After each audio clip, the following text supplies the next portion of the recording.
now say it is clear, there is no doubt, there is no debate. He is abusing national security powers to punish government employees, not only because of their criticism, which is political debate, but also because of their potential role as witnesses in the Russia probe, the criminal investigation into his White House.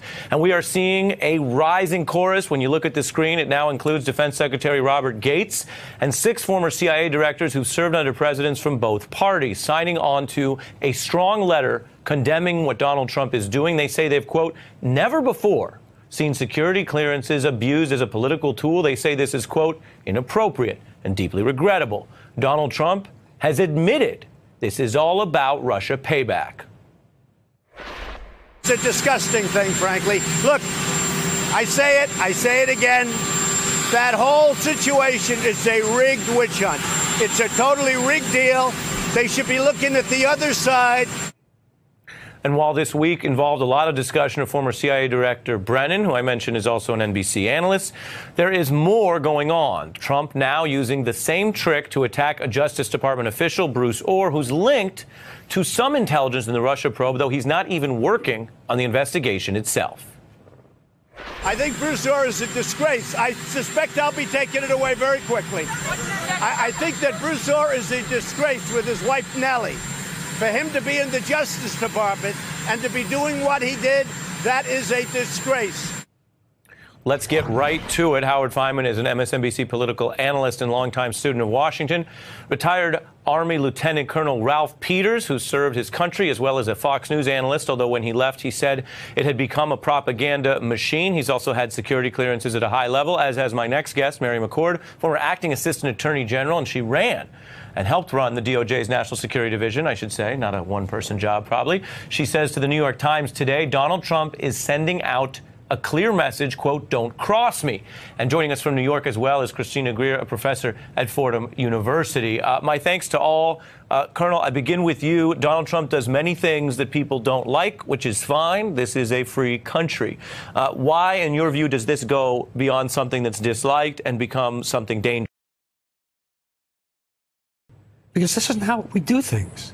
It's been said before, this is banana republic behavior, which is sort of an insult to banana republics. And to bananas, yeah, arguably. Yes, well, let us not insult bananas. Andy Warhol album cover, Velvet Underground. But in the United States of America, we close ranks when it comes to national security.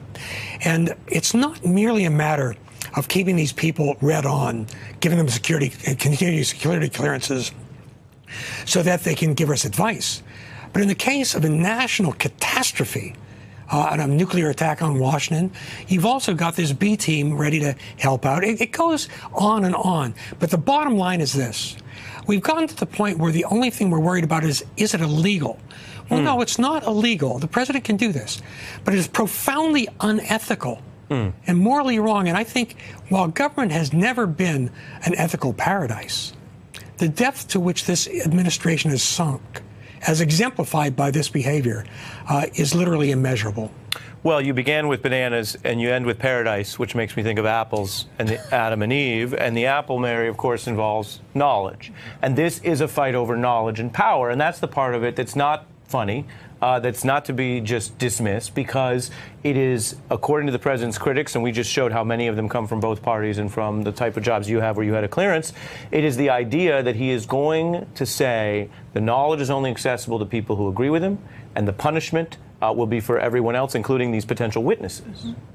I think a comment was just made, not illegal. I'm not sure that's the case, because it's clear that the executive has a great prerogative when it comes to revoking security clearances. He can't do that in ways that are unconstitutional. I think that's one of the things that's very concerning here, which is this seems to be in direct retaliation for the exercise of First Amendment rights. Well, how would that work? Because we discussed this earlier this week with a legal expert, and I take your point. There are things that you can have the authority to do and abuse the authority. Right. But in this instance, with the presidential national security powers, you're not not suggesting that there's a felony here.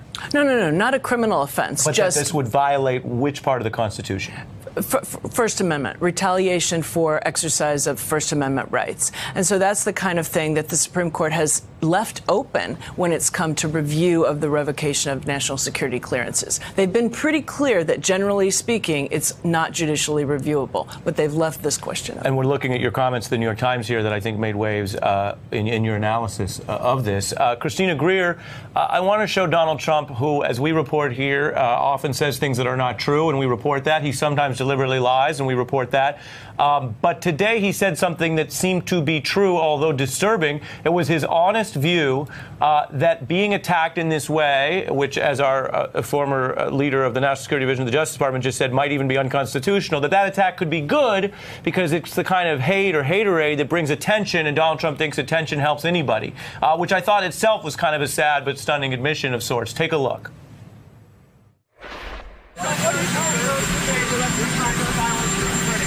There's no silence. If anything, I'm giving him a bigger voice. Many people don't even know who he is, and now he has a bigger voice, and that's okay with me because I like taking on voices like that.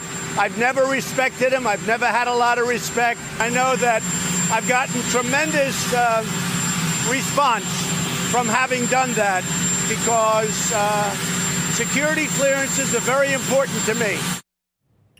Christina, as a political scientist and observer, I wonder if you could walk us through the multiple layers of sad premises there, because he's basically saying, I'm helping someone by being in a fight.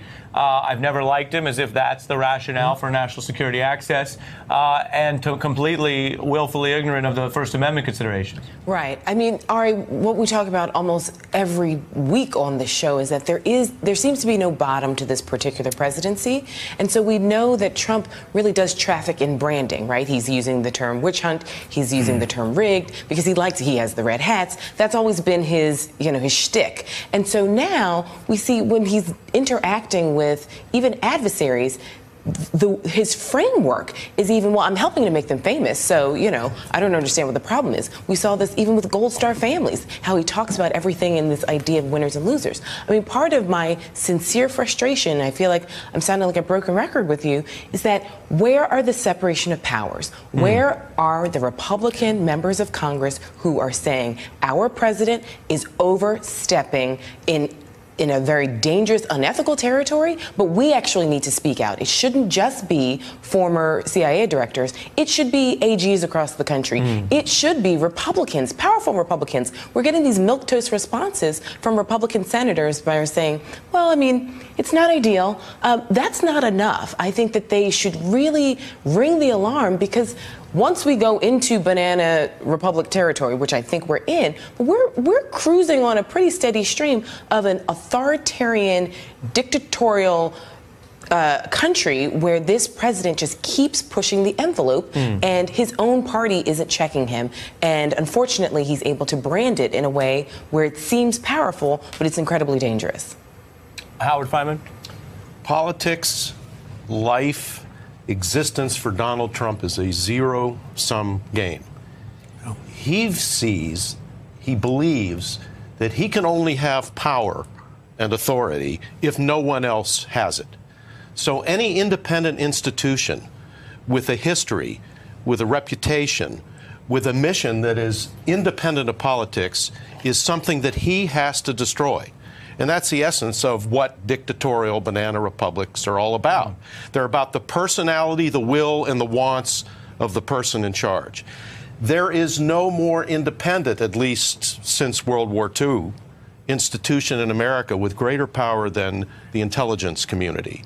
And we designed it that way. We wanted it that way because we wanted to have people who were free to look for the truth where it was and give good advice to people. Build on the point you're making, because when you use the word power, you also seem to be referring to autonomy.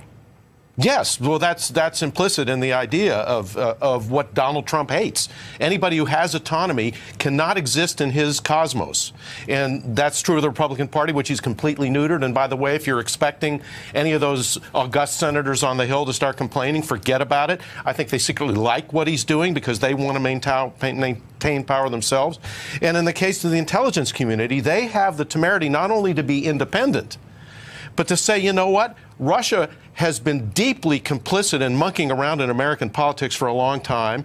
And John Brennan had the temerity to say the idea that there was no collusion with the Trump campaign is, to use his technical word, hogwash. So this is ultimately a political battle in which Donald Trump is going to use every tool he can find, including withdrawing national security clearances, to destroy the independence and the vision and the integrity of the intelligence community. He's at war with the intelligence community to try to save himself from impeachment and conviction.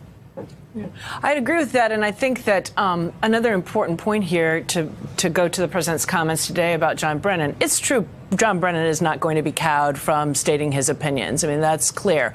But don't forget about the threat to others who might not be John Brennan. They might not have that kind of stature and that respect around the world, who not only the other people that are on the list, including, you know, a current sitting Department of Justice official, but also others who aren't on the list yet, but are afraid that either if they speak out their minds or even if they just do their jobs, if their jobs have anything to do that might be threatening to the president, then they might get on that list as well. So that chilling effect, I think, is something we have to be very concerned about. I don't think we should be naive about the intelligence community. They're fully capable of playing hardball themselves.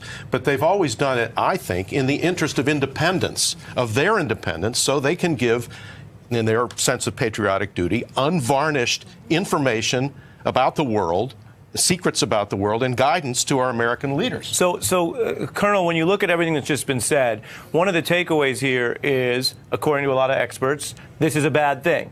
But it's also a bad thing that's being done very effectively, which makes it worse than incompetence in pursuing a bad thing.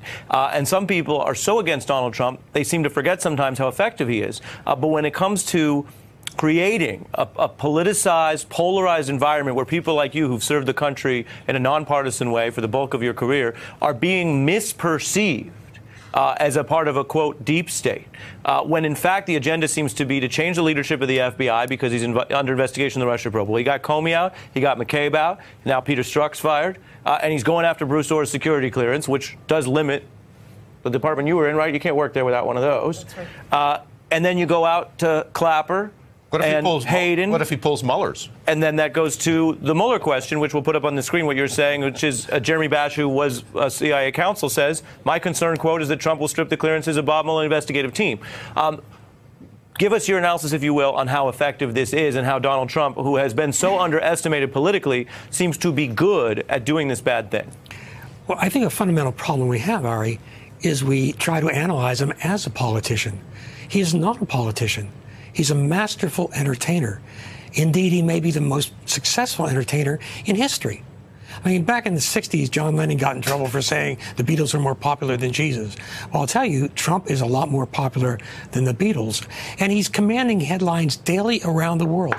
What other entertainer can do that? But for me, the fundamental problem, I mean, everything else is a symptom, but this is a president who doesn't like our system of government, who does not understand our system of government, despises the idea of the separation of powers, of sharing power, as was said here. And when it comes to the Constitution, he and many of his core supporters think it's a menu where they can pick what they like. A menu, yeah. Like the Second Amendment, don't like that First Amendment so much. And I see them as fundamentally un-American, not always intentionally so.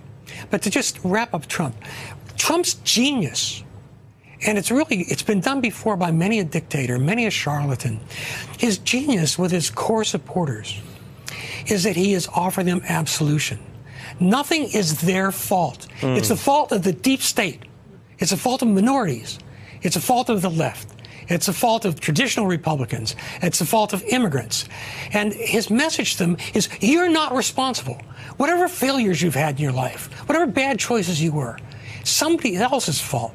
He gives them somebody to blame. And at heart, his core supporters aren't builders. They're couch potato anarchists who are just thrilled to tear things down. He is a potent, destructive force who, as you observe... But are you alleging that about all 46% of people who voted for him? No, his core supporters. His supporters come in a lot of different flavors. But the core supporters I see as people who have been told so many times that they're entitled to more. that despite their red hats saying America great again, they're not really wild about America. In fact, that's something I charge I would lay at the feet of the left and the right. We're an ungrateful nation. We're spoiled and we're crying out that we deserve more. No, we don't. We've lost that fundamental American value, the sense of responsibility. Trump is ultimately the theological antichrist of our political scene, arguing that nothing is your fault, I can save you.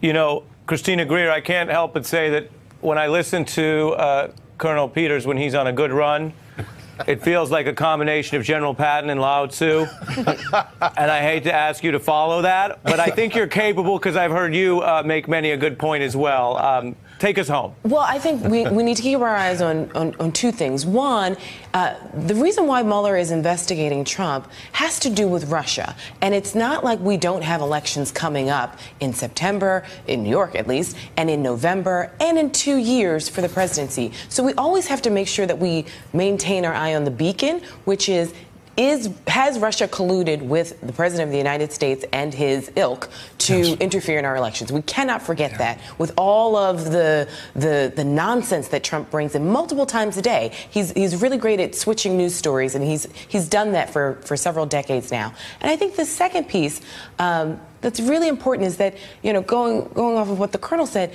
Trump is masterful at being both the hero and the victim and making his supporters feel as though they're the heroes in their red hats when they're clamoring for more red meat at his rallies that look a lot like 1920s Klan rallies, but also that they're the victims that, again, this country has not provided them with what they deserve, especially as white Americans, because it's Muslims, Mexicans, blacks, women, whomever it may be. And so we have to make sure that we stay vigilant, because he keeps going deeper and deeper into this sense that they deserve something as the victims, but also that they're the true Americans and the true champions. There is no such thing. You know, I'm over 15 generation American in this country. I'm more American than, you know, probably 90% of the people walking in this country. And so, but we have to change our ideology of what this country really means. And Trump, unfortunately, has called into question truth, facts, and the media. So when we have these conversations, if he doesn't like them, he can just throw them out as fake news. And so I think we always have to sort of keep our eye on the prize, which is this is a man who does not love this country, and he doesn't understand this country.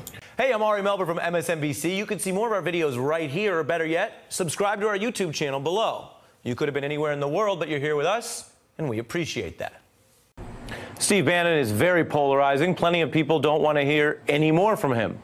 But Bob Mueller's not one of them. He did want to hear from Bannon. Today, I was able to press Steve Bannon on why. He told me he is a fact witness to both collusion and obstruction issues in this Russia probe. He told me a story we've never heard directly from Bannon on air before, how he actually first met Bob Mueller inside the Trump White House. This was just days before Mueller was named special counsel, and it was as Mueller was walking into the Oval Office to meet with Donald Trump about the embattled FBI. And we now know that was the last time that Bob Mueller and Donald Trump spoke face to face. I also pressed Steve Bannon about his standard for treasonous conduct at that Trump Tower meeting. Here are these key Russia highlights. So when I basically laid out the facts of what I thought the Comey situation was, if people decide to go in a different direction, then it's not my thing. I'm not there to try to fight things to the very end. So you advise against it. Walk us through the day he was fired. Well, the day he's fired, I see it on TV like everybody else. I mean, I'm sitting in the chief of staff's office. I'm working on something for Reince that needs to be done. I see it up on TV. And what did you think? I thought, as I said, I thought it was a big mistake, and I thought it would lead to a special counsel. I mean, I think everything I said at the time basically worked itself out. That it was going to lead to a special counsel. I think if the Comey investigation had been allowed to